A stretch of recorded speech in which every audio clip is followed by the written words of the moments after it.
Hey, friends. Yep.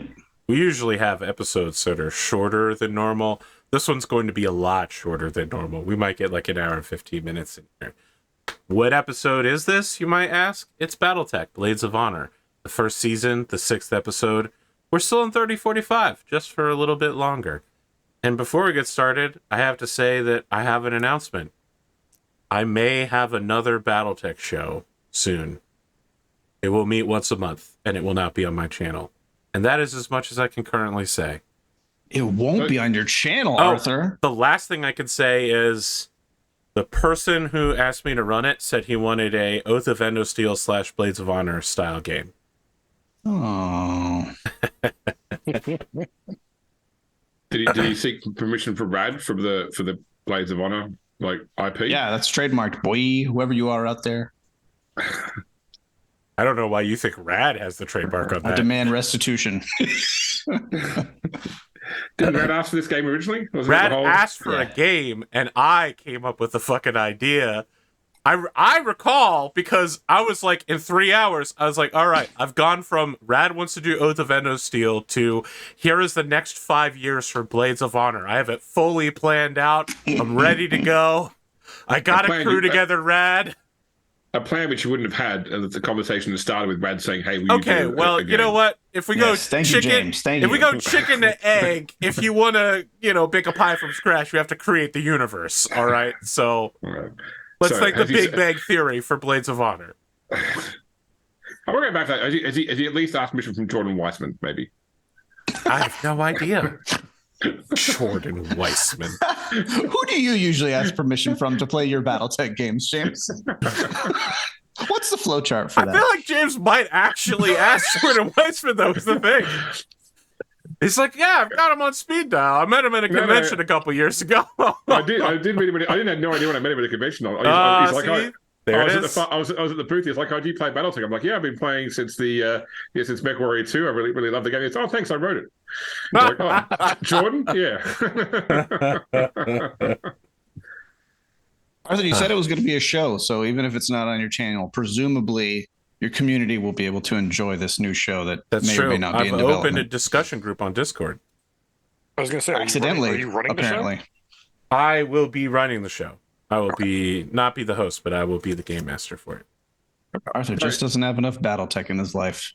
Did I miss, Arthur? You announced you were going to make an announcement today. I didn't see what the announcement was. You just heard it? Was it? No. What was the announcement? Oh, the Napoleon Wargaming Research Group. Okay, all right. That was what it was. All right. All right. Now, I did my homework, and I know you guys rushed to do your homework while we were getting set up. Would you all like to send a letter first, or would your group like to receive a letter first? I would like to not write, but send a letter. Sorry, not send, but write a letter first. Very well. Go ahead. Yeah. Okay, so I think that for Hiro, at some point during the time skip, he sits down and he decides to write a letter to his deceased father. One of those things where like never got to say final words, so I'm gonna write them down as though you're gonna read them. And he starts off like, because effectively when he left before, it was in bad terms. Like the family wanted to stay, he didn't want to be here. He went off to join the military instead. And so it sort of starts off with the whole, we obviously parted on bad terms. There's things I wish I could have said to you since then. But about halfway through the letter, he starts to get angry at his father about the fact that his father has now died and left him in a situation he doesn't want to be in. He feels completely out of his depth, and he would rather be anywhere but here.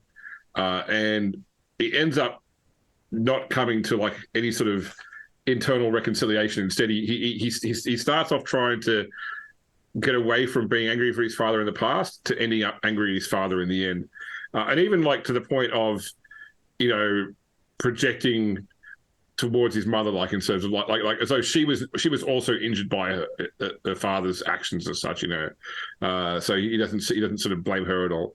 And I think what he ends up with is this letter that he didn't know what he was going to do with it. Was he going to burn it? What? And it just ends up like getting folded and stuck in a desk drawer. But it's there. So he's effectively there in the world now. There is a letter where Hiro quite outright says that he hates in this current situation and doesn't want to be in it, and it's just stuck in a desk drawer and forgotten. And yeah, he doesn't feel any better for it after the experience either. But that's my downer for you, AP. Great.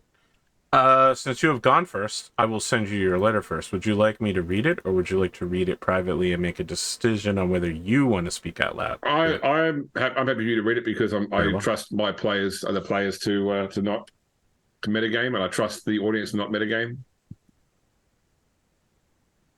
Some of the audience joins the show. I was gonna say, listen, players, yeah, the audience, bro, I don't know about that one. Let me tell you the story of Blade's Edge, or no, Winter's Edge.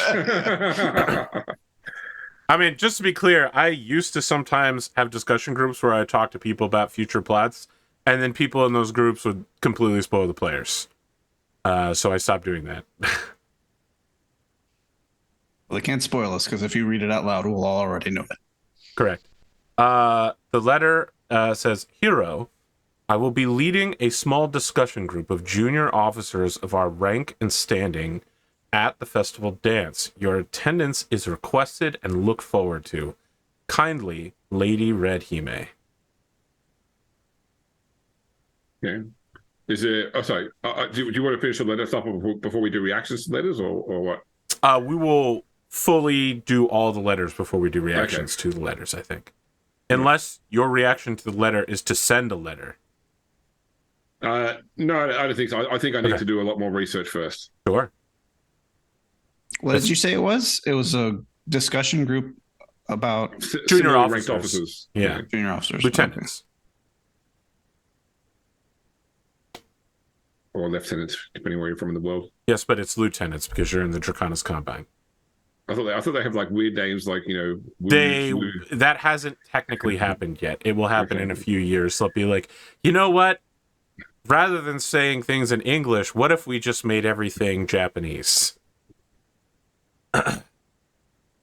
Actually, that's not true. Hold on. As far back as 3025, they do call them Tai-Eyes. So yes. I guess it would be a meeting of Tai-Eye, which I believe it might be Chu-Ai, but I think that's Captain. Look, my Japanese knowledge of ranking conventions is not strong. All I know is that Kashira is a sergeant and Gunshow is the cool sergeant. Well, Rad, Andrew, one of the two of you has to send a letter next. Chu-Li is lieutenant. Actually, I'll need Chu-Li. I was going to say, go ahead, Andrew. I got something. So I've always harped that Siegfried's like military history was he was like the mercenary liaison. Mm-hmm. I'm gonna say that there's a merc unit that he was like that he got kind of close with the commander, and I think he's writing the commander of that unit. Very well.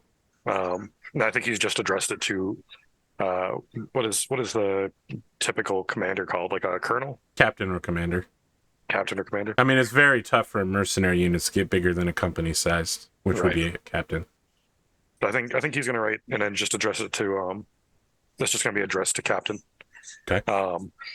And I think the letter is going to vaguely go over how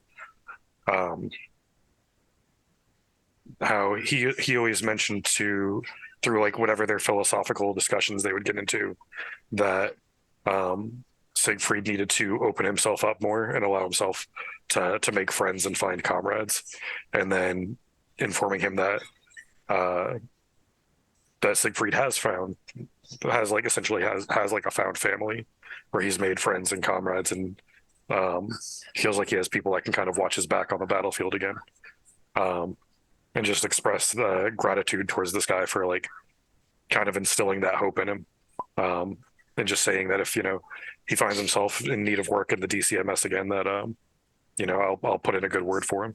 Okay. Do we have a name and unit for this guy? No, dealer's choice. I'll leave that up to you.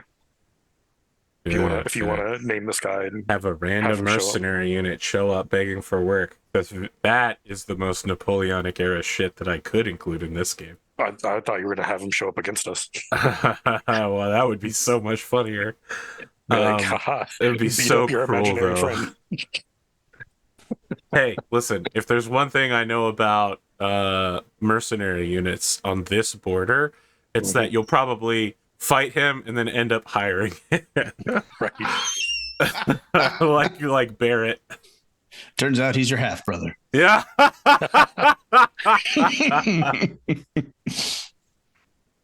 Would you like to receive your letter and then perhaps comment upon it or not comment, or would you like me to read it? Read it out loud. Very well. I would like the audience to see the reaction to my heartbreak. To the Honorable Lord Arnsson, I find that I have not well expressed myself in person. When I am with you, my emotions are difficult to sort out. Years of waiting with years of disappointment. This tangled web that can never be unweaved in the yearning. A member of the noble house Genji would never have it said that they did not at least attempt to overcome a challenge set before them, however. I pray you ignore what I say and pay attention at the least to what I do. And so it is that you may find in this letter an invitation to escort a unworthy and emotional suitor to the dance on the final day of the festivities. Matsuri, cousin of Clan Genji. Wow, she hit you with the Katie Hawkins invite. Rad, you have a letter. You Hey. owe me one letter. Yes and no. I have a concept of a letter. You'll have to help. You have to help tell me who it's to, though. I see. So here is what I'm thinking. So there are two other samurai lords, if I understand right. There's Samurai Red Hime, and then there's Yes. also Clan Takeda. Yes, Takamori of Clan Takeda. Okay. I would like it to be to one of those, but you can tell me if my stipulations match either one of those people. I'm looking for a pair of eligible family members. What I would like to do is I would like to pursue myself a husband or wife that is related to the same to another person that I can set James's character up with. So I want to use another royal fam or another lord's family to link us, through marriage. Does that make sense? Yes. So the answer to that is that Red Hime, her clan name is not actually Red. She has not chosen one yet. She was raised to be a samurai based on her actions in combat. She has not chosen a name, so she doesn't even have a family. She is the progenitor of a new noble line. I think that unless you want to marry her, and thus it would wipe out her noble line, so probably she's not looking to do that. Interested, yeah.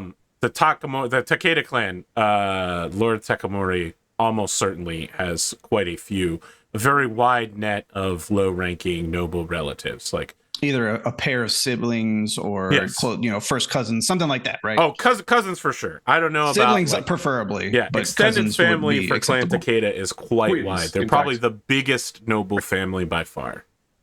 Okay.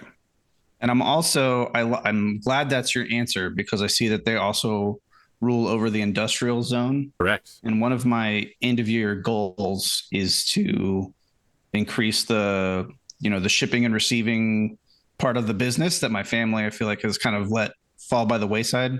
I would like to get into the business of shipping and receiving Nissan Fusion engines, which I know are a big thing in the Draconis Combine. Interesting. I know for the Genji clan, that's a big step up from like small arms shipping. So I'm really trying to make a big move here and moving to a much larger scale operation. Indeed.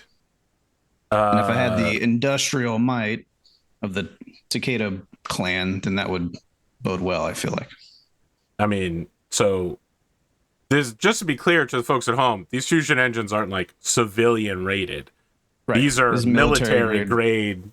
Nissan General Industries is a military contractor owned by the Koreans, by the Korean royal family. I learned this was a big deal from watching the Hunchback video from Black Panther. There it is. See, how many civilian vehicles have fusion engines?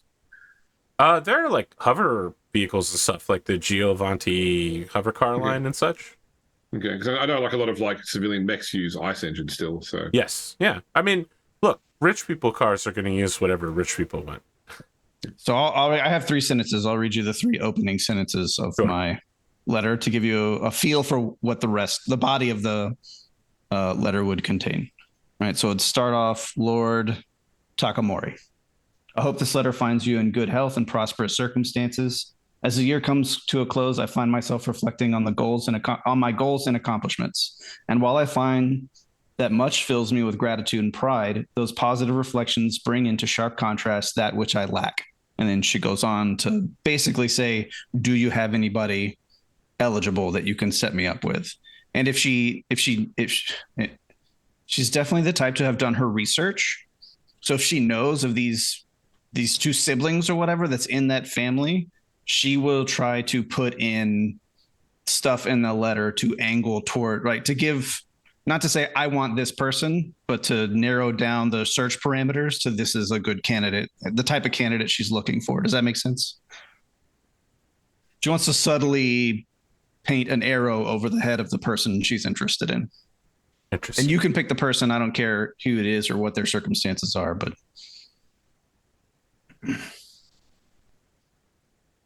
that's the gist of my letter. Feel like his offer would be something along the lines of his second cousin. No, that would probably second cousin once removed would be closer to your generation. Just tell me if it's like a slight, right? Is he offering up someone that's beneath the station of the head of a clan? I mean, so the thing is, your clan is not very old, right? Mm-hmm. His clan is quite old. His offer to you, I think you'd have to roll to understand the power balance between you here. But the other thing to note is that your dad is straight up like a Davian citizen who was sold to a Yakuza clan, essentially. Like, your house is not accorded very high honors. Whatever honor you have, both you and your father have earned through martial prowess. Yeah, let's make a roll here to see if you can sort through the politics of it. I think, I always forget. Is bureaucracy a thing in this one? I gotta go get the skill list for this specific. Yes, it is. I think bureaucracy or history will serve you well here with intelligence. Well, I don't have either of those, but I do have a +1 to my intelligence. Okay, so that will cancel out with the -1 for not having the skill. Not for like culture world. That's not one of them. Oh yeah, I'll buy that. Yeah. Okay. All right, go ahead. Then I actually have a +2. Great. Who has made these dice huge, by the way? I don't know, see that's you fun, smiling. though. I should have rolled some of the huge ones. That's pretty good. Okay. All right, so there is some back channeling between his staff and your staff. It would not be appropriate for him to talk to you directly about this. You do get the idea that the young woman he's trying to set you up with, Alouette Takamori, who is his second cousin once removed, she is a bit older than you. She's in her 30s and is unmarried. This would be a suitable match for you. What is interesting, though, is that you basically asked for, like, and someone for Hiro as well, for House Kyeda. Right? Was that your offer? Yeah. Was you wanted 2 people, right? Yeah, I don't know if she wants that implicit in the offer, but that's her agenda. Well, I'm going to tell you that with a roll this high, Okay. the offer that they are giving to House Kyeda is basically like the family's black sheep. Like, it is a explicit insult from House Takeda to offer this to House Kyeda. Do I think that Lord Kyeda would know that? I think House Kyeda would need to make a roll to interpret that. I don't know what you think he would know. I think the two of you might have to discuss that above the table, whether you would know that he may.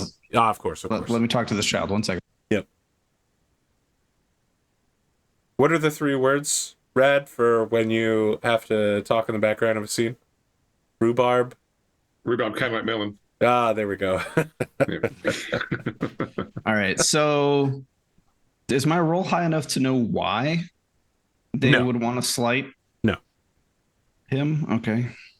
It is a complete mystery to you. His family doesn't have like a particularly negative reputation or anything like that, do they? Like the Kyedas? Yeah. Not to your knowledge.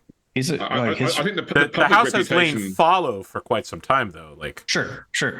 Yeah. Right. He's recently returned, but his family has a history on the planet, right? Like somewhat. Well, they're a new house, and they're also uplifted merchants, not long-time nobles. I think that's the public view of the family, isn't it, Arthur? Yeah, they sold their services on different worlds for generations, and now they've arrived here, and the father decided it's time to settle down, and then, there was a whole incident. He died in mysterious circumstances with his wife. There's a mech that was missing. The house was completely unattended to. The child was entered. I don't know that you guys know that the child was orphaned into the ISF, but certainly you would know that Hiro was entered into the DCMS at a very early age.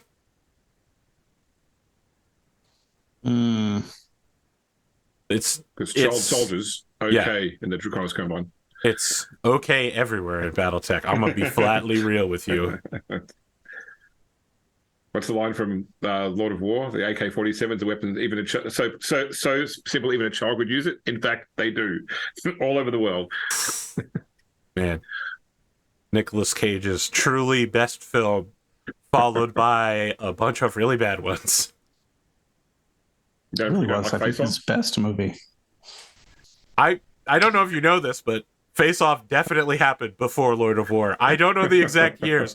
I'm going to guess there's probably at least 2 decades between them. Yeah. Okay. I thought you were saying like it was I said since overall. then. Since then. Okay. Yes. Right, hey, no. I'm never going to say the one where he steals the Declaration of Independence isn't a great movie. It's right up there with Con Air. Come on. Treasure. It's a national treasure. Yeah. God, I don't know how. You know that there is D4 psychic damage. There's an implicit. Okay, we're Dungeons and Daddying now, and that show is filled with Con Air references. Just to be clear. Yeah. And they even have a full Declaration of Independence skit as well during one of the intro. Wow, a lot of Nick Cage talk today. Let me be clear. You don't know why this insult is happening. All you know is that you definitely have gotten the better end of the deal. And this is, just to be clear, this is a offer of like, fiance, it's time to sniff your butt and see what you're about. Like, you're not getting married tomorrow to Alouette Takamori. This is... Right. You are going to go on some dates with this young is strictly a courtship opportunity. It's not a commitment in any way. Yeah. I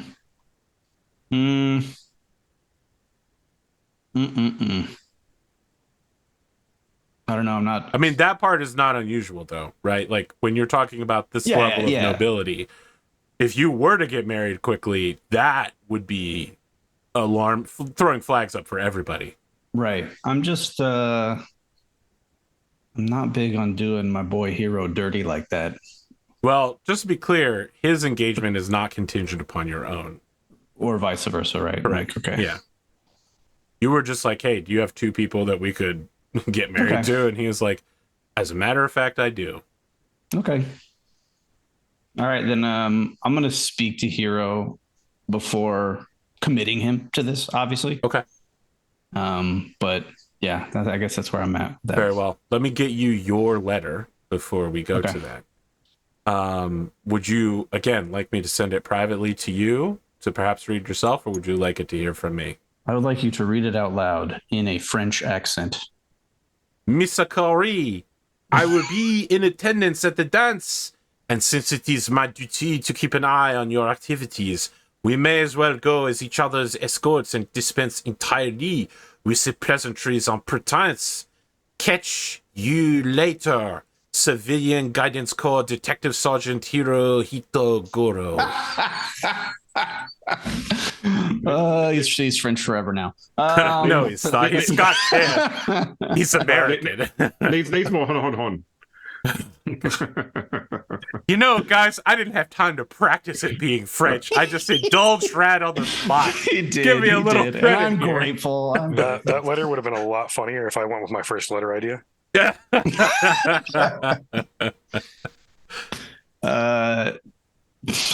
All right. What? How did this guy merit an invitation? How does he get an invite to the dance at all? Some low-level street cop detective. I mean, Detective Sergeant is not a low rank. I mean, I guess. What you're asking for is a very good question, because he would need to be from a noble family of some kind to get into the door, right? Yes. And that's why I'm wondering, like, is this a gambit that he thinks I'll take him with me so he can get in, and if I don't take him, he can't get in and go? The letter specifically mentions that he'll be there watching me. Yes. Yeah, but that could be a bluff. It could be a bluff. I know it's not. I would never deny that it could be a bluff. Yeah. This could absolutely be a desperation play. My only ponderance there is to reply at all or to reply in the negative. I would like to get some of my... Well, if you reply, I'm going to need you to do it in a French accent. Then I guess I won't. No, I'm going to get my... some of my people to get it to make it look like it was never opened and stamp it return to sender. Oh my God, so cruel. All right. Okay. And then when I see him at the ball, I'll play stupid and act like I never saw it. Did you sure you got the address right? And he'll be like, I hand delivered it to your front door. He's not French. Please stop. Okay. He could be, though. We could make the call right now. I think he's a French ghostwriter. That was all. Oh. Now that would be a Napoleonic era story. That a young gentleman who doesn't know his letters has to hire his French tutor to write his letters for him, and he writes them very Frenchly. And then the tutor and his target fall in love instead of him. And now I was gonna say, yeah, now we've entered the tutor Napoleonic is obviously era. like a busty divorcee. And now we have a story. Yeah. I was gonna ask, can I tell if Matsuri, right? Yeah, Matsuri. Okay. It means festival. Okay. Can I tell if she's being sincere in the letter she sent me? It's a letter. Okay. Take it to a handwriting expert. They'll tell you. Oh my God. What does it smell like? What would they tell you? Interesting that you should ask. It smells like sandalwood. Sandalwood. Oh. Yeah. I like sandalwood. Yeah, so does Matsuri. The well-known fragrance of love. I thought the well-known fragrance of love was the smell of apples, but maybe that's just the French. Did my letter from the detective smell like apples? No. It smelled like Axe body spray. God. Axe body spray and cigarettes. And desperation. Yeah. Man who stays up all night on a stakeout, watching, drinking coffee. Like a scotch that was left out for 4 days. I like who you picked to be his like cast member, but it's hard for me not to imagine Charlie Day as this character. I'll just be honest with you. Well, that'll make Spoon happy, I guess. All right. Yeah, I want to give you all the opportunity to respond to letters or put any plots in place or discussions before the dance. I spurn him. I spurn him hard. Sure. but I do it in a way that affords me plausible deniability. Yeah. I have to think. like a doctor at a duel. I mean, I would like to do whatever, like find out whatever I can about this person that is requested. I take part in this gathering. Lady Red Hime? Yeah, to see Okay. who she is, what she does. Yeah, make a culture or history roll, I should think. Okay. the Culture big die. Valentina, is that all right? Yep. On the big dice? Yeah, roll a big one. Okay. No worries. All right. Absolutely Slam 'em increasing down. them every episode. So that's a total of 5, including my modifier. Oh, so what attribute is off? Sorry. Intelligence. Then it's 5. Yep. Okay. I mean, you don't even know who to go to get information about this person. You know what I mean? I'm only looking in the public forum. I mean, if she's DCMS, whether there's any sort of public forum stuff about it. She is DCMS for sure. The thing you know is that she was assigned to the military unit on planet. The You're checking the microfiche at the library on this person? my god, micro. That's gonna keep coming back up. 4th on Ting Legion. She was assigned to it. She accumulated some off-world honors in an unknown way. Okay. Enough that she was not only promoted to lieutenant, but given a field, commission as a samurai, which is quite unusual because normally she would need to attend a military academy. So I think in that case, I would just send a letter basically thanking her and saying that I will, it would be my honor to attend. Very well.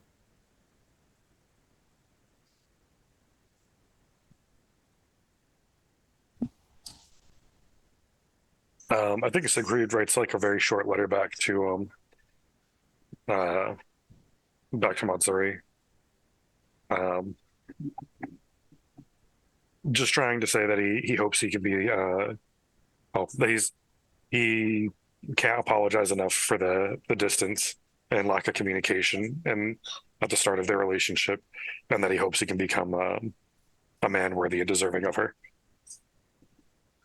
I want to comment on something.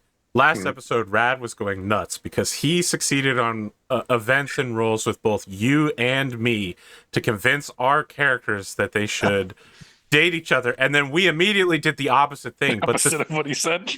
But they did end up together, and I want to be very clear. All right. If this show was a solo game about Matsuri, it would be closer to like, I'm a late teens to early 20-somethings young woman whose life is a chaotic mess and it's not going the way I thought it would. Like, it would be like Friends or Sex in the City. Like, her doing things chaotically would not be looked askance upon because her life is chaos and she's trying desperately to take control of it. That's all I have. Okay. She's a deeply emotional character who, has great reason to distrust others. Okay. Trying to find her place in the world. Yeah. Did you see I put in the Discord? I came up with a name for the casino. Oh, okay. Oh, that's right. We didn't see the name of the sign on the casino, and it is the Red Crowned Casino. Oh, interesting. The Red Crowned Casino. It's named after one of the types of cranes typically found in Japan and China. Interesting. And that's going to be your clan sigil, correct? Your mon? It's going to be another crane, but not the one that I think. I'm stay in the same family or genus of birds, but I don't want to use my family sigil on the casino. That's pretty solid. People who put their names on casinos tend to have it not turn out very well. Okay. Anyone else have plots, plans? I mean, I'll look into these two individuals. I want to see if I can glean or discern, why is this person a black sheep, and why? I want to figure out the whys. Why is this? What's this about? I guess maybe my role that I already did kind of counts towards that, but I don't know. My character would just do some due diligence, some research on these two individuals that been set up with. Okay. His name, the one being set up with you, is Alouette Takamori. Her name is Henya Sabu Takamori. She's technically from a cadet branch, like a smaller, less worthy line. I think without a role, you would know that Alouette is something of like a, I believe it's called bouquet. It's just like day drinking, noble, like he's doesn't really debutante. Yeah, he's a debutante. He doesn't really have a job. He's on several boards. He would say that his strongest skill is communications for sure. Great at networking, I suppose. Oh, he's a communications major? Blech. No, not a communications major. That his strongest skill is communications, which is to say that he spends most of his time talking to people, and most of that is hyping himself up. Yeah, his major probably something like art history or something. Oh, yeah. Yeah. I think that he owns a business that is a holding company for other businesses for the family, and so he calls himself a CEO. He's like a trust fund kid, I guess. Oh, for sure. I mean, the whole family is. Right, Yeah. sure. I gotta say, But he doesn't actually do anything other than be a trust fund kid. His business is perfect for organized crime when you need to like stick people into jobs to do money laundering or whatever. Or to Sounds like he has a lot of potential shell companies from you. make sure they're on the payroll somewhere for a job they ever turn up to, but they get paid by anyway. Yeah.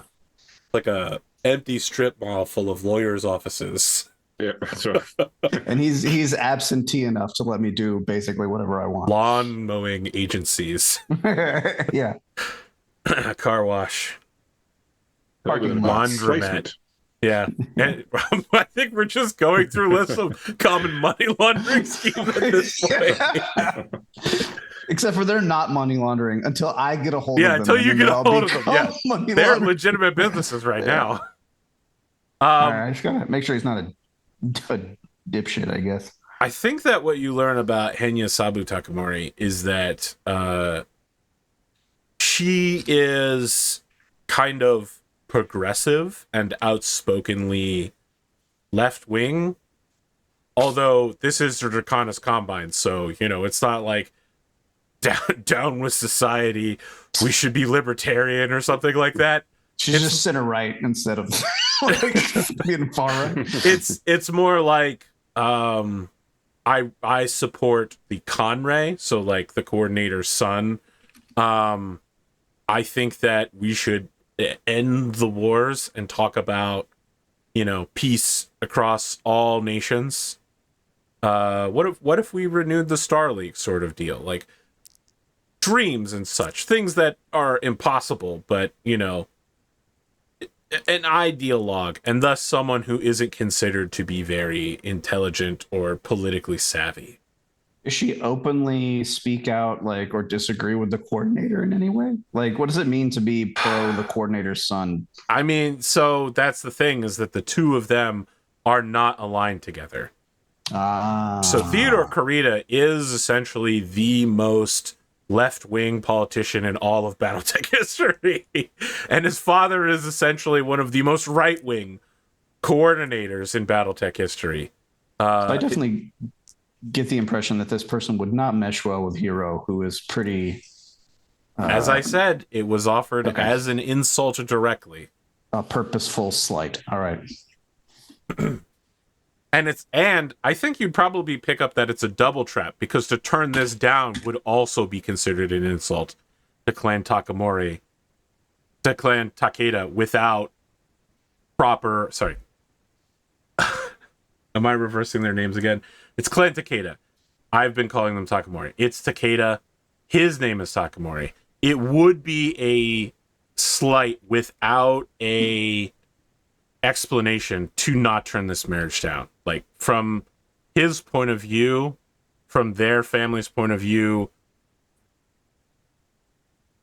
any offer that they offer this small itinerant pastoral house is such a high honor, right? They could easily argue that this would be a grievous insult for you to turn it down. even though it is indeed an insult. It's court games, you know. Welcome to politics. It is a multi-level trap. You see it coming. You Not don't to know me, though. Just to him. Yes, just to him. Yeah. For you, you think you're good. You have no idea why they're beefing. All right, well, I think I go to Hiro, and I don't pull any Give them punches. the download. All right. Yeah. Like, do you know why this house would have beef with you? Because they've openly, it's not a good match. I don't know if you're aware of these people or if you have history, but it's not good. It's not great. I don't understand what a good match is. What is a good match? Well, that would just be the purpose of these arrangements is to marry and produce heirs, right? I mean, I'm assuming that she's female, so that would appear to be a sustainable match. Yes and no. You're really showing your hand here, and the hand is, you'll forgive me for saying so, ignorance. You have, consider it a one-time tactical card that you have to play. You only get to make this match one time. And while, yes, producing heirs is a primary part of this move. Yes, daughter, just a minute. I asked you to start. Yeah, okay. I'm so sorry. I'm in trouble. Hang on. I'm being reprimanded by my 8-year-old. He probably deserves it too. No comment.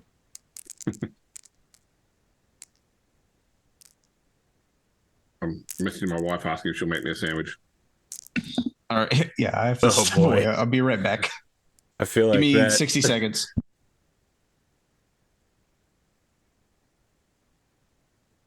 Oh, what's new with your guys' characters? Yeah, I mean, I'm trying to think about, like, Hiro definitely thinks about these things in the simplest of terms. He's not thinking about having to fall in love, or he's not even really looking to uplift his house from the point of view of social grace. He's more about, you know, I have two jobs here. One is to further the coordinator's will. The other is to ensure the survival of this household, so that better people can one day run it. Ooh, better people. How self-degrading. Yeah. I like it. I'm a bass player. I'm all about humiliation. No, this is Dungeons & Dragons reference as well. Come on. I know.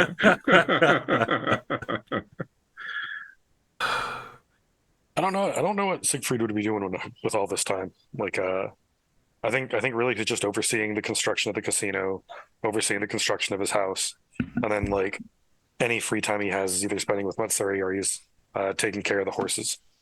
Interesting. I apologize. Right. So as I was just explaining, we learned a lot more about James.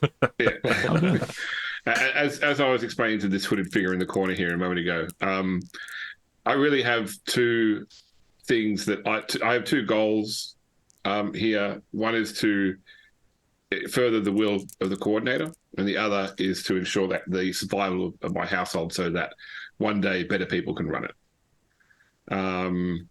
I'm not looking to. Sorry, go ahead. No, go ahead. I'm not looking to uplift my house socially or build bridges around political interactions. That's not me. Any political arena I enter, I will be a disadvantage in. So it's the only way to win this game is not to play. But I do need to ensure that this household continues to exist and continues to serve the needs of the Combine.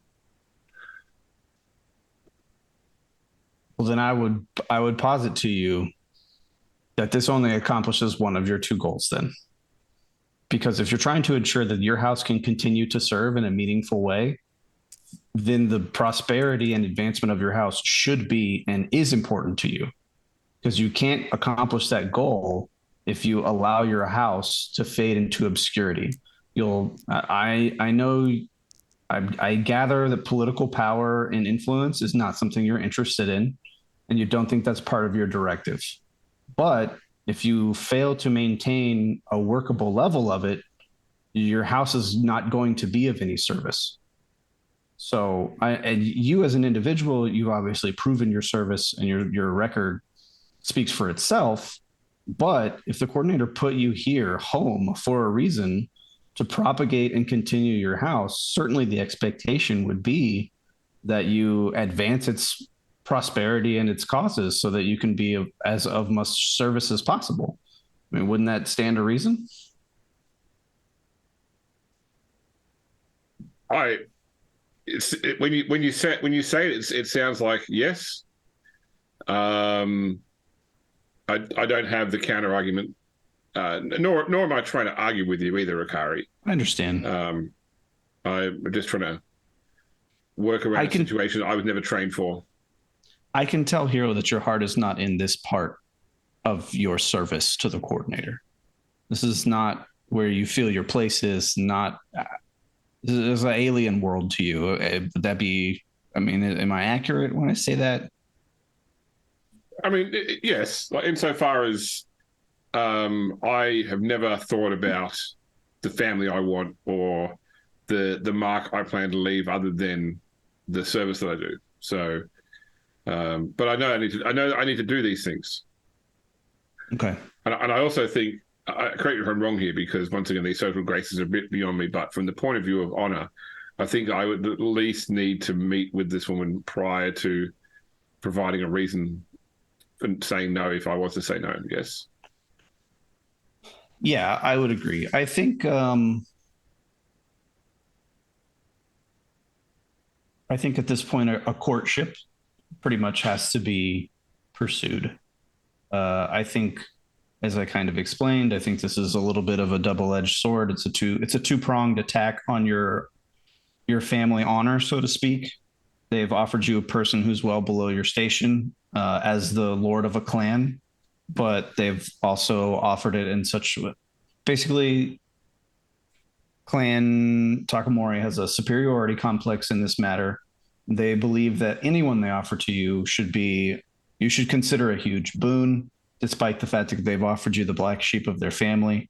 So to turn them down outright would not be a very tactical decision for you to make, but also to go all the way to marriage could also not be a very good tactical decision. I'm not going to tell you what you shouldn't do. You should definitely meet with this person. I think from a tactical point of view, for the future prosperity of your house, the fact that they have offered you someone so low, they've revealed their hand in a certain kind of way. And I know there is some question as to how your house has ended up in this disrepair. And you have some potential enemies on world that are unknown to you. And I think by offering you this ill-suited marriage proposal, I think this house has maybe shown that they know more than they know more, something that we might also want to know, if that makes sense. So I think pursuing this in the perspective of an intelligence operation could behoove you. That's, I guess, what I'm trying to say. It's interesting that you bring tactics in. I guess that's something that I more understand. And you've already got me thinking down a particular path as well. So what I will do is I will reach out to this lady and I will ask her if she would accompany me to the end of year festival, and we'll meet and talk then. I think that would be wise. Like I said, I don't think you have to make any firm commitments. I think if you decide that all you really want to do is be married and have offspring, then I think that's fine. This could accomplish that goal. But if you're concerned about external enemies to your house or someone working against the will of the coordinator on this planet, then I think there are rocks to unturn here that could prove useful, if that makes sense. No, it is useful. Thank you very much, Akari. Certainly. I do want to make two corrections real quick. The first is that this isn't technically an end of the year festival. It takes place at the end of August. So it's more like a end of summer festival. And I know that Oath of Endosteel consistently did a like winter part. Yeah. What's the end of financial year on Valentina? Yeah, yeah. The financial year festival. All right, good. So I'm not going that deep into this. That seems like a Draconis Combine thing to do, is to celebrate the end of the fiscal year Oh, instead of the end of the calendar year. The other thing, or the lunar calendar, what probably more important. Yeah. So. It is Clan Takeda, not Takamori. Takamori is his given name. I have confused this, so I've confused you all. But okay. the clan name is Takeda, not. And what's her name? Takeda. Okay. Write it down. Her name is Henya Sabu Takeda. I will send it on the card. And I just found out that Elouette is French for Lark, so his name amazing. is technically Lark Takeda. Then Henya has to also stand for sparrow. Then at that point. It does not. Damn it. Who could have ever guessed this whole show had become an homage to Dungeons and Dragons? Not me. I would have never guessed it. I believe Henya means the edge of something, like a precipice or a cliff. That's very prophetic of what could happen here. Is it? I didn't really choose that with the same level of care I chose out of the wet. Well, apparently it's Hebrew and it means gracious. Ah, I see. Well, the crazy thing about languages is that some words have meanings in multiple languages. Yeah. Any other plots and plans to put forward before the festival and the dance and... Oh, I feel like I did mention this once last week, but the day after the end of the festival, it's traditional to have like a get-together with the Baron Koji and his whole court. It basically like a let's check in sort of deal. In the same way that Endosteel has the end-of-year legislative sessions. Right. Gotcha. We wouldn't be trying to push forward like laws or That's I policies mean, or anything. you're more of the executing legislation rather than crafting it. Right. It's less Congress and it's more tea with the Shogun, and maybe we cut the heads off some peasants while we're at it. I mean, that was literally the first episode of the show. Yeah. Cut the head off of a certain detective that's been harassing us. Think of it more like what was the name of Death from Hela? Her speech about executioners. She's like, their job was to execute Odin's vision. It's a very honorable position, but also to execute his enemies. That's your guys' job. You execute things. Yeah, gotcha. We need Detective Hiro to like go on to like save Akari's life or something. Or it's got to be because it's got to. There's got to be some sort of arc there where a steamy, star-crossed romance between other side of the tracks. Arthur's gonna wait till we're in a desperate combat situation, and then he's gonna show up in like an LRM carrier and save my life. He's gonna show up in a Savannah Master. Yeah, I mean he's a police officer. LRM carriers. No. We've established on Valentina that the average police car is an LRM carrier. There we go. That's the standard squad car. I feel like the standard SRM carrier would make a lot more sense than that. First off, could you imagine maneuvering an LRM carrier in the city? Big streets, because they're gonna get mechs down there, so wide streets. Just put him. I do like the idea of Cattle Master, tie into Battletech. Oh god, I like the idea of police driving around in SRM carriers, except for they're loaded instead of missiles, they're loaded with like tear gas canisters. But when they fire them into people, it's just the people just turn into red mist. Well, apparently you can load lethal. Battletech flamers you can load with like substances like that. So things like a fire starter, you can give them like CS gas. Instead of like or any mech that has a sprayer, like that one match in Solaris Knights where Judamus got destroyed, got obliterated. Well, party time. Yeah, party time. Each of you are... Oh, I thought James was going to research Miss Henya for some reason. Oh, yeah. Am I wrong about that? I did. No, I rolled a 5. Oh, yes. Of course, you did. You don't know shit. Yeah, I think I tell him what I know, right, about being a liberal, progressive. No, sorry, no, person and stuff. yeah. So I wasn't researching it. I was researching. Sorry, the other lieutenant. Yeah, Red Heman. Oh, that's yes. right. Yeah, You so, have yeah, not yeah. researched Henya, which you said you No, wanted no, to do. No, I didn't. I was happy. No. Happy that what. Oh, what, you what, were okay. All right, yeah, very well. What Akari told me is obviously true. So. You're an incredibly generous and benevolent benefactor.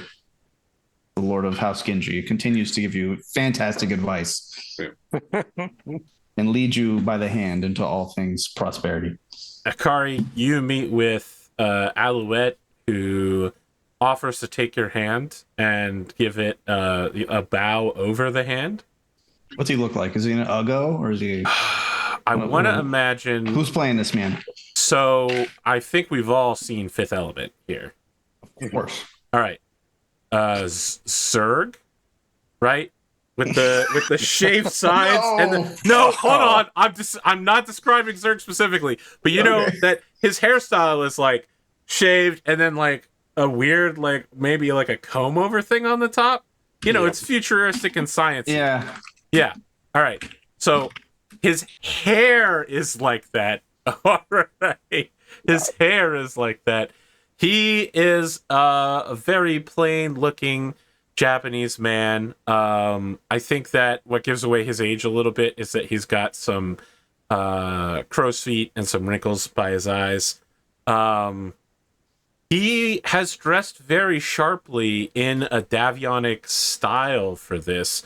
It's almost like a Western coat and almost tuxedo with a sword by his side, but not, to be clear, a samurai sword, and certainly not a double sword. It's more like a fencing saber. Interesting. Stylistically. I forgot fashion-wise. Fully white, by the way. Coat is white, gold buttons, his family crest on it, white pants with gold trim, very fashionable shoes, thoroughly blacked. And how does this kind of neo-Davian style, how does it jive with like on-world fashion? Like with this, is this? I mean, this is definitely streets ahead sort of fashion. Okay, here. this man's showing up to like he's dressed for the Met Gala. Yeah. Okay. All right. Yeah, I'll take his hand. I think. I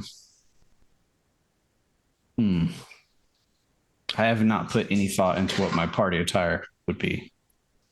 I'll get back to you. I'll let somebody else go. He just says, it is my great honor to escort you tonight.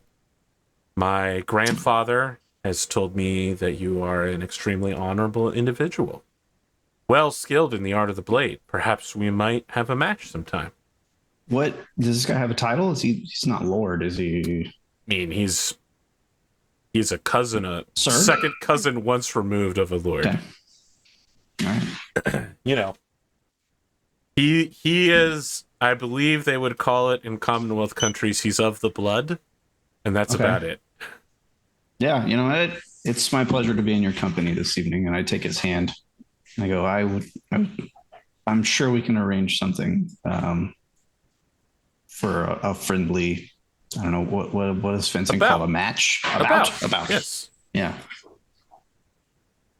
Are you familiar with fencing rules? I'm not so sure how the rules and procedures or techniques look with a foil like that. I'll admit inexperience in that regard. As he leads you into the dance room, arm in arm, he says, I think you'll find I have quite a bit of experience using saber style versus more traditional katana styles, but I would be fully willing to teach you how to deal with such a unique stance. I'm always happy to learn something that might save my life someday. Okay. No, you're good. As That's fine. Oh. What? I'm definitely asking Lauren tomorrow how Katana Epee would go. How what? Oh, how? not tomorrow. So on Sunday. Sunday. Yeah. I asked Lauren how you'd go in a battle between a katana and an epee. I feel like what Akari does have a lot of experiences is like katana versus like European like longswords and broadswords, right? Because those are probably some of the duels she's won against Davians have been has been that. This is definitely a curved fencing saber, so yeah, I don't think she's probably encountered a lot of that. A lot of slashing. As you enter, before we peel away from this, we see that having arrived studiously early and staring daggers at you in full police dress uniform is, in fact, Hirohito.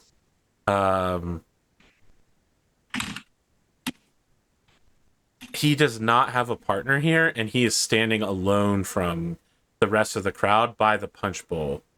And when you and your partner are announced, he's just staring daggers at you. I smile and nod at him. Okay. I feign surprise to see that he's here. We'll come back to that later. Okay. I think the next to enter will almost certainly be Siegfried, Arnsson, and Matsuri. Yeah. Matsuri has showed up in something closer to... It's the kimono yukatas that the two of you went out and bought. Yeah, I was going to say, specifically for this occasion. Outfits? Yeah. For this, specifically with the sort of dashiki flavoring. Gotcha. She's got a lot of yellow and green going on. There is a... Are you familiar with the concept of Nadeshika Yamato? Nope. Okay, so it's basically like the idealized version of like a proper Japanese woman. Quiet, demure sort of deal. If you looked it up, it would definitely be a thing you could look up. She has that vibe. It's very different from her normal biker, violent, chaos, fashionista. It is a lot more subdued and calm and gathered. Mm-hmm. It definitely doesn't feel like the her that you know, the person that you've been talking to. Okay. I think Hold on, Rad just posted a picture in Discord. This is what you're wearing? Is this the attitude you're bringing as well? I literally Googled Anna Akana evening gown, and this was like one of the first 5 pictures that appeared. Jesus. Yeah, Could you chill? Could you chill for 5 seconds? Could you relax? No, dude. There's so much smoldering happening in this episode. My date is in this like elaborate Davian getup. I've got to be able to match the energy with a saber and all this stuff. No, so to describe, I guess, a little bit, and maybe, I don't know, I'll post this picture in Discord at some point in the open channel, I guess. But it's like a long sleeve, almost like low turtleneck gown that goes down, has a belt, has a necklace, then 2 very high slits on either side. She looks just like she does in this picture right here. Perfect. This is so easy that I can just Google Anna Akana - outfit and just get what I'm looking for. But it's a 0 effort situation. Okay. Before we got thirst trapped by Rad's imaginary character, what were you going to say? I think Siegfried pulls. I don't think he's going to say anything directly to Matsuri, like out in the openly in front of anybody. Mm-hmm. But I think if he can like squirrel her away for like a private moment during the festival or during the party, she definitely allows herself to be led away for sure. Yeah. I think he mentions like something like getting the horses ready and after the festival they can go like ride horses down the beach or something, or he can send his he won't refer to him as his mech tech. He'll say his aide to go get a pair of motorcycles, and we can ride out whenever she's ready to leave the party.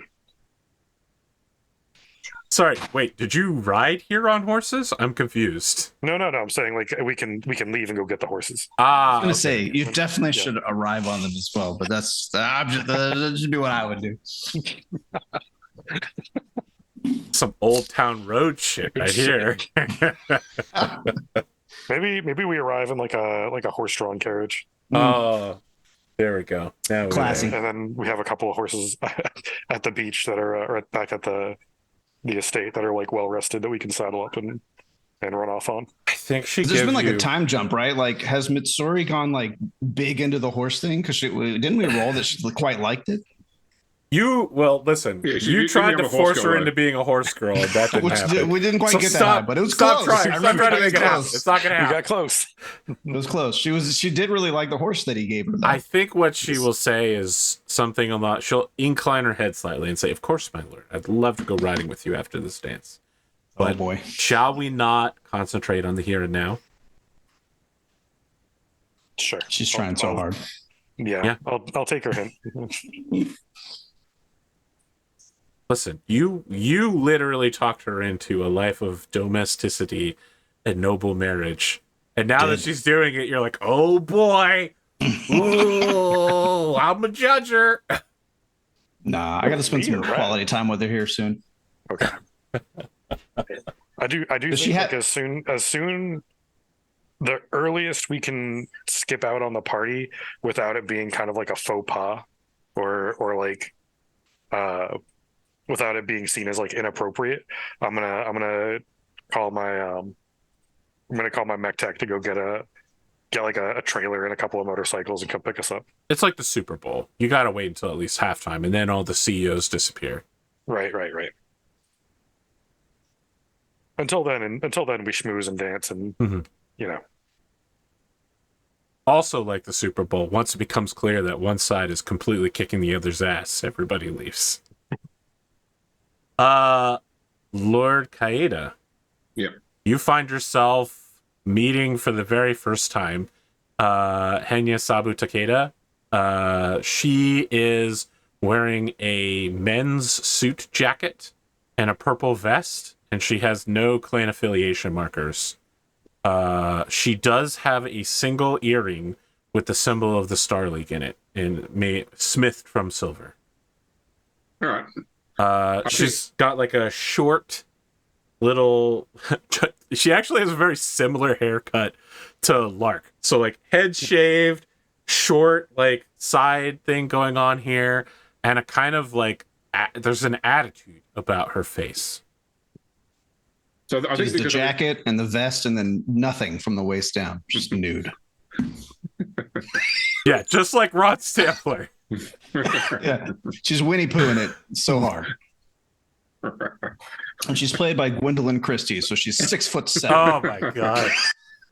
You really just Rad is on fire tonight, guys. Sorry. No, it's big okay. on the sidetracks. I'm here for this energy. She's not played by Gwendolyn Christie, I think. Oh yeah, no, that probably would not be good. So I think I like of the two things played by Gwendolyn Christie and nude from the waist down, you're like, definitely not Gwendolyn Christie.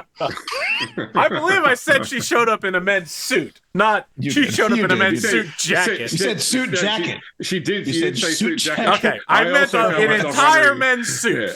Okay, I just figured the camera was always above the waist. That's all. It's just like Pendrican. We never see your wife. She's always just off camera, so I don't have to say her name. It's like Austin Powers. There's always just something in the foreground, just blocking her from the waist down.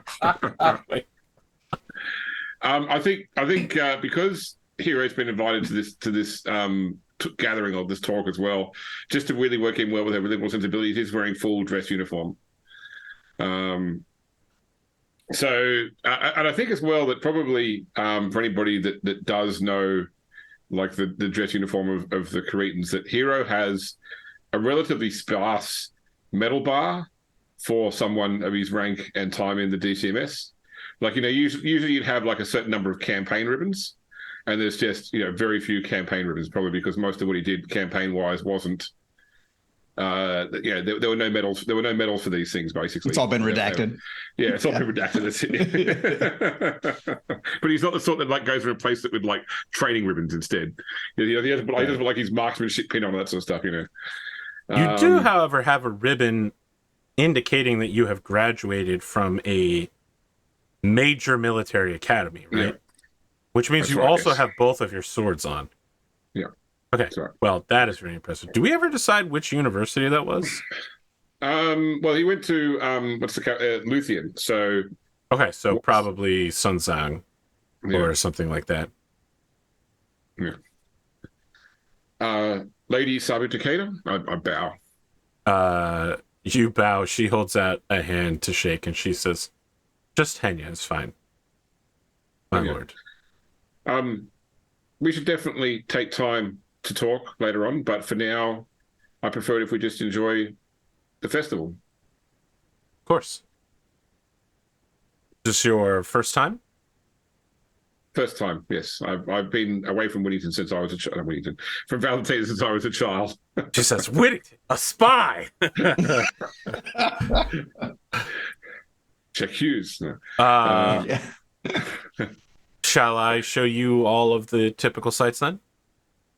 I step to the side and offer. I put my hand out as Una Kane, please go ahead. Oh, well, she actually uses that as an opportunity to fold you into a side-by-side arm-in-arm walk-along.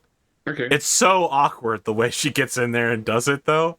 Like, you're like this, and she, like, gets in there and scoops your right arm with her left arm to force you into walking with her. That's funny. Like, I was specifically avoiding doing that to her because I figured that she would probably want to walk independently. But if she wants to, no. She just be clear here. She is leading this. You are being dragged from location to location. Mm-hmm. The pieces and players are in motion for the dance, which I believe we don't have time to execute. We will talk about it next time. Plots and plans that you want to move forward, information to find out, or thoughts to seed among the gathered, this is your time. What better place than here? What better time than now? Well, yeah, I mean, I didn't say that line exactly, but I did indicate that. That's right. What better time than next session? Yeah. Did you watch Hawkeye on Disney Plus? Yeah. The date you have me set up gives me big vibes of the swordsman guy from Hawkeye, the mom's boyfriend. What's his name? The rich guy that she doesn't trust. Yeah, the rich guy. Oh, and who literally the whole time has a bunch of swords. We suspect that he's the fencer guy the whole time. Yeah. They just imply it constantly. I don't remember what that guy looks like, but yes, I do now vaguely remember that character. Like a giant red herring. Yes. Yeah. Wasn't he like involved in some really minor financial crimes as well or something? I thought he was like that, involved in the storyline. It's just they like kept setting him up as like he was trying to buy the watch at the start. The watch that was yes. It's been a while, and I'll be frank, a lot of the Disney Plus series were not that great. None of them are awful, but some of them are more forgettable than others. Yeah. That's certainly true. Well, we only had an hour and 15 minutes to do it, but we really did some crazy shit this episode. We covered some ground. I think we did good. We did. Yeah. Are we good for next week? We got out of the time skip. I'm good. I think so. Yeah. Mm-hmm. There is a solid chance that next episode will end with us going into 3046. Nice. Because we're I know it's not December, but this is going to technically be our end of year. This will be our end of financial year, I guess. Our end of the fiscal year. Did you note, AP, what goals we set ourselves? Yep. I actually had to change one of Rad's because he set a new goal. So Rad's... Could you set them around this so I can remember? Because I want to change one as well, but I wanted to remember what I had as, you said we could only have like two goals. 3, right? Two goals. Yep. And so these are everybody's goals. I've sent them. I probably have too many. I removed your one for setting up House Takeda because it didn't seem like you were making very much progress on it, although you literally this episode did, so now I feel bad about that. But it's your goals, so you get to choose which one you're pursuing or not. Well, so I said the Fusion Engine one, but I really felt like once I completed the ones I already had, that was going to be like my next one. All It was right. kind of So like my thought process. You can definitely reverse on getting Kyeda set up. I'm trying to long game it But a your little bit. get Kyeda where... set up was specifically to get him set up with someone in your family, not someone in the Takeda clan. Although again, you can expand. You can expand it to be that. You can change your goals. We can say that goal's just not completed yet, because I mean, sure. I don't think he's going to end up with the person that he's right. Like I'm, you know what I'm saying? Does that make sense? Yes. I mean, we can amend the goal to say he's said one sentence to her. They're definitely not married. I could amend the goal to say I want our houses to be linked, right, through marriage, right, and whether that's a direct link or through another house, I think that's irrelevant to me. Okay. Especially now that I've had a conversation with him and he's like, I don't really give a shit about my house. I'm like, I feel like it's not that important that I'm linked to him. Just say get him married, period. Because it definitely sounds like he's resisting it. So forcing it on him is a solid goal. I'm not trying to throw all my eggs in that basket if he's not committed to like being prosperous, you know? Mm-hmm. So you calling that Rad's interest here, Alouette, made me think of the old, French children's rhyme. Yes, Alouette. That's where I took it from. Yeah, and I just realized looking at it now how fucked the lyrics are on that. It's like, oh, really? There's a nice bird. I'm going to pluck it. I'm going to pluck its feathers. I'm going to pluck its head. I'm going to pluck its eyes. And it just keeps going on. It keeps adding more things to it. That's what it translates to in English. Now, look, the American national anthem is its own thing. All right. Let me say this, though. The French national anthem is fucked up as hell. It literally is like, again, it's old. I don't know why it's still considered acceptable, though. It's literally like Prussians are dirty blood and we shall wipe them clean from the fucking earth. And I'm like, this is still the French national anthem? They're like, oh, yes, we love to sing it with pride. And I'm like, you know that you're talking about wiping an entire race of Germans off the earth, right? And they're like, the Rhine shall be yours forever. I'm like, whoa, France is fucking hardcore, man. Holy shit, the French national anthem. And Lauren was telling us that the Canadian national anthem is better in English than it is in French. That the English translation is much kinder than the French one. I think the French and singing may be a very fucked concept. I had never thought about their anthem being natively in French. I guess that makes sense.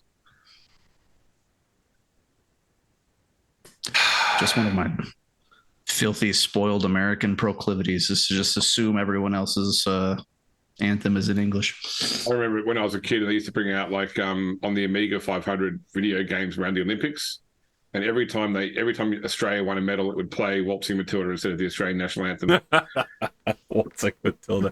Yeah, but what a great song, though. I mean, did you know that there was once a Jolly Swag Man? It's a song about a crime. Yeah, it's about a dude who's basically freelancing on federal land, and the cops are like, you can't do that. And he goes, get fucked. And drowns himself to avoid being caught. Yeah, what an uplifting song.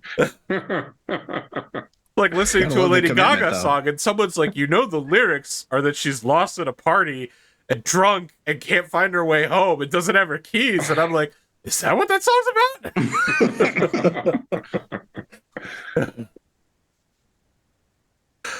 Oh, man. Sorry, I think I asked this twice already, but I can't remember. Are we good next week? Yes, we are. So, yes. Yes, you asked. Yes, we said yes. Perfect. It's been a real fucking episode. Oh So I have 2 weeks now of school holidays coming up. So next week I will also probably have children walking in partway through and disturbing me during during the show. Perfect. Yeah, Makes me sorry about really that. glad this is a recorded session because there has been disaster before. There has been disaster before, yes. Yeah. I'm sure Arthur will just edit it all out and it'll be super smooth. I no did doubt. have to edit it out in the past. But, That's all right. you mean edit out all of the children showing up? Yeah, for that? yeah, That's way too much. What am I, Freddie Wong? No.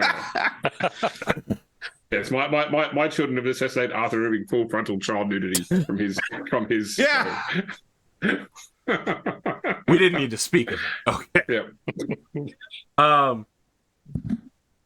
I will say that I have been considering on Zoom getting the raw recorded feed so that I could clean up the audio and maybe start working on improving my audio a little bit. That sounds like a Pondo job. Yes, Yeah. but Pondo, I don't mean to insult Pondo, but Pondo also can't even finish editing his own series for his own channel. I do not want, and what I'm saying is, I don't want to throw more work on his desk when I know he's struggling to get out his one series that he's very proud of, which is the Indiana Jones series that I'm a part of. So I really want him to release that because I play a character that should definitely be a villain and possibly the final boss. I play Sean Dublin, a drunken Irish playboy who's essentially the Iron Man of 1935. Amazing. You mentioned Freddie Wong. I want to throw one more Dungeons and Daddies factoid out there. Or I can wait until you end the show if you want. It doesn't matter. No, we should do it now while the show's on. All right. So I saw this interview with Brennan Lee Mulligan and Freddie Wong. And they were it's old, it's several years old, but they're talking about I guess Dungeons and Daddies had just like really hit it kind of big as a podcast. So they're talking about the success he was having. And Freddie was talking about why they picked Anthony to be the DM. Have you seen this? Am I telling you something you already know? No, I have not heard this. Okay. And he explains to Brennan that he had played, someone he knew had played in a game with Anthony that Anthony had DM'd. And Anthony, this game went on for like a year. And they realized, like after a year, Anthony finally sprung on them that what he had essentially done was underlay the entire plot of their D&D campaign with the movie Space Jams. And they come to the end of the campaign and it's basically like Michael Jordan and Space Jam. So like the whole campaign was like a year-long Space Jams joke. And Freddie was like, when I heard that, I knew that he was the only person that could be the DM for our game. I was like, incredible. Yeah, I saw that today and I just wanted to share that. He's a good writer. Mm-hmm. Yeah, right. what a long con. I mean, listen, I don't mean to brag too much, but there was that one time I on camera murdered a character and then brought him back in the next season and everyone was like, yeah, that's our favorite character. And then I revealed that he was a body double agent sent into the mercenary unit to spy on them from within, and literally dozens of people in chat were like, no, what? That's not possible. And I'm like, I fucking killed Rapier on screen. He shot himself with a rocket launcher, guys. He had to kill himself so no one would ever know that he was there because it would reveal that Crow's Black was in the area. By the way, Battletech is all the characters in Crow's Black were actually body doubles. That's not revealed yet. It's true. They were all spying for different organizations. Yeah. If we ever do a sequel series, it'll start with all of the actual members in prison. I cannot do a sequel. I still can't go back and rewatch the final episode. That hurts too much. Sounds like prequel series then. A prequel? A prequel to what? The first episode was the day the unit was formed. Well, you know, maybe the bread group. You know how they formed. Yeah, you know. there you go. A spinoff. Sounds like a Battletech spinoff. It'll be just like Rogue One, right? Well, we know they're all going to die at the end, but we want to see the story of how they get there. How a bunch of 12-year-olds ended up in control of mechs. Yeah, exactly. That's really the story you want, huh? All right. I mean, no, but somebody wants it somewhere. I also want to make clear that Lark is like in his mid-30s and that Henya is like in her mid-20s. So he's considerably older than you, but not like so much older than you that it's weird. Not like but gross. Like, Yeah. But it's still like he is older than you to a considerable and noted degree. Sure. He's a full generation ahead of you. It's not like Hugh Hefner and all of his ex-wives. Yeah. No. I got you. I'm tracking. Sorry, how did you actually describe his hairstyle again? Like Zorg from...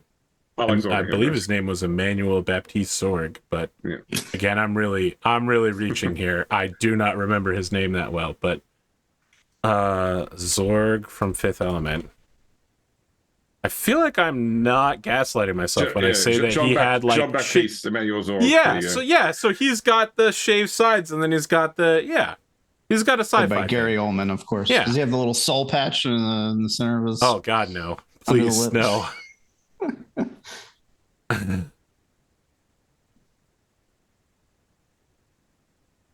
I knew I wasn't crazy thinking that he had a sci-fi haircut. I mean, I should also mention that movie and how they got, was it Chris Tucker? Yeah. Who played Ruby Rod? Yeah. How they slowly got him to add more and more pieces to the outfit. They gaslit him, and he saw the full outfit and he was like, okay, you don't have to do that. Just do these parts. And then over the course of weeks, they got him in the full outfit. Yeah. So Zorg also had like that plastic piece, right? Like on the shave side. He got burned. It's part of his Is that what that was? dramatic backstory for being evil. Oh, okay. Yeah. All right. Look, these Patreoners who paid to watch this episode, we can't hold them up all night long with our jibber jabber. What do you mean? We give them a bunch of bonus content. Bonus content. Yeah, perfect. They gotta pay more for that though. They gotta go next. Oh my God! Oh, we got to do the Dungeons and Daddies thing now. We have to have talking dads, talking mechs. We're gonna take this last 10 minutes, and you're just gonna cut it off and give only the one with this last 10 minutes of Patreon. And I don't know if Patreon wants that. They would have to tell me that they want. They want it. They want it. If you do a spin-off show called Talking Mechs and told Patreon they get access to it, people would 100% pay you for that. And then if all we did was Rad talk about Disney Plus, people would still keep watching it. I feel like if my selling point is it's just Rad talk, it's bonus content of Rad talking, I don't know that I can call it Talking Mechs. We're gonna do. Look, if the general audience, we just get a bunch of those VR artists to create those face overlays. Yeah, oh God, of all of us just as mechs. Oh God, when we speak the mech talks. I'm a mad cat for sure. We're going to catapult you into reaction content, Arthur. Your favorite thing in the whole world. We'll just start YouTube reacting to Disney Plus going... series.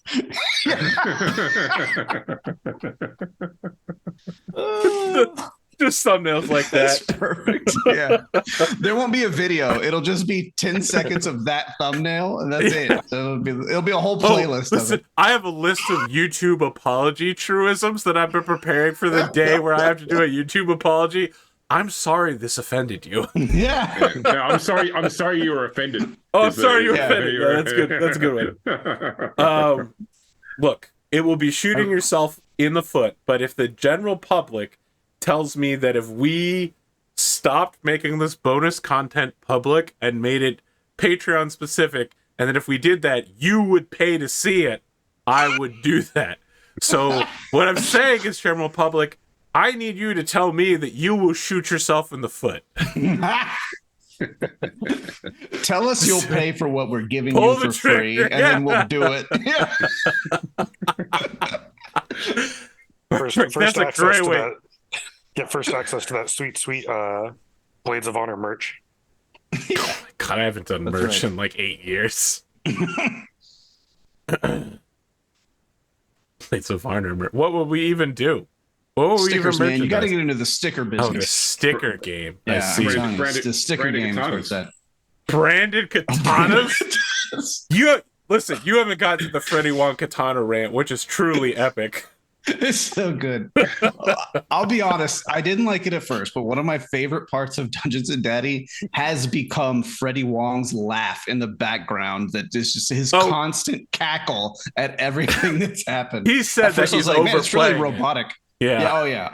For sure he is, but I love it. I've really grown to like it. Ask a question. If you go to a sports shop in the US, how much do you pay for a baseball bat? Like, I'm not talking professional. I'm talking just you want to go knock a ball around with your kid in the park. What do you pay for a baseball bat? How good a Come on, Michael. What's a baseball bat? $10? That's a great question. I had no idea. I mean, if you want to get a cheap one, you can get it for like $30. If you want to get a nice one, $30? $30 for a stick of wood? Yeah. How's that compare to a hockey stick? What does it take right? to get the illegal baseball editions? Like, is it when you put the cork in the bat? Is that the? I think that's got to be a homemade edition. Oh, I see. You got a Pinewood Derby, drill it in there. Okay. The audience needs to get down there in the comments section and tell us how much you paid for your hockey stick, please. I'm working with a new supplier, and in their merch store, because they do all their own merch, they sell branded baseball bats, but they're $40 plus shipping. So by the time I ship them to Australia, they cost me $80. And it's like. Now, I remember when you used to go to the baseball game back when I gave a shit about baseball. They sold the little novelty bats, right? Like the little souvenir bats.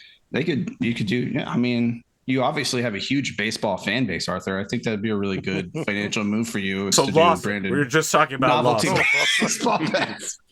Lawson, who's got the sabermetrics ready to go, is just yeah. And then you're in the sticker game, so then you buy some stickers to put on your novelty baseball bat. Yeah, of course. All right, good. I'll think about getting into the sticker game. Get someone to 3D print a whole bunch of like small old timey what are they? The helmets from the bobbleheads. No. The mech helmets. Yeah, the mech helmets. The mech helmets. Yeah. You know how you can get like those small helmets from the baseball game that they serve ice cream in? Yeah. I know like those only mechs. Are you the stupid 80s neuro helmets, right? Yes, that's it. You got a 3D printer, Andrew? What's that? You got a 3D printer, don't you? Yeah, but it's resin. You can't use resin stuff to eat out of. It's not. Yeah, but how good are you with Blender? That depends on what you need me to do.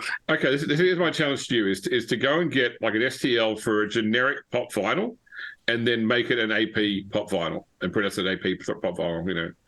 Okay, I'll see what I can do. I feel like James is moving us very quickly towards getting incorporated. I'm going to be opening an LLC in Delaware next week. Yeah, we got a business in one of our backyards where we print 3D merch for our Battletech campaign. Surely you already have an LLC, Arthur. What you just Oh had my God. You don't have an LLC? Limo actually tried to get me to set up an LLC.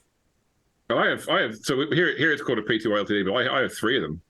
So yes, just my you're a projects. CEO, and I'm a regular average civilian. That's all. Like for myself, I mean, my own projects, exactly. Yeah. My LLC owns all my guns. Right. Oh, interesting. Also makes it easier to get like tax stamps and stuff for suppressors and short barrel rifles and things like that. I don't know if you know this, but I don't really buy suppressors. No, yeah, I know that. Or I'm short just saying. barrel rifles either. I'm just I saying. have a carbine. You know, oh that's my all God! you need. I haven't touched my guns since the start of COVID. Do they still fire? Is the last time I cleaned them good enough? Are you guys good over there? With a suppressor, you could find out at home if it still fires. Oh my God! It's true. Yeah. Yeah. Okay. And just shoot it in your bathtub, dude. It's Shoot in my safe. bathtub? What the fuck? It's cast iron, baby. Not my bathtub. I mean, you'll find out once you shoot it. I know it's not. Jesus. Maybe like 15 phone books backed by a dozen fucking meters of sand. I feel like man, even if it is cast iron, like firing into a curved hard surface is probably a recipe. Don't do any of Great this. idea. Don't do any of this, friends at home. I've done it tons of times. It's fine. I'm gonna listen.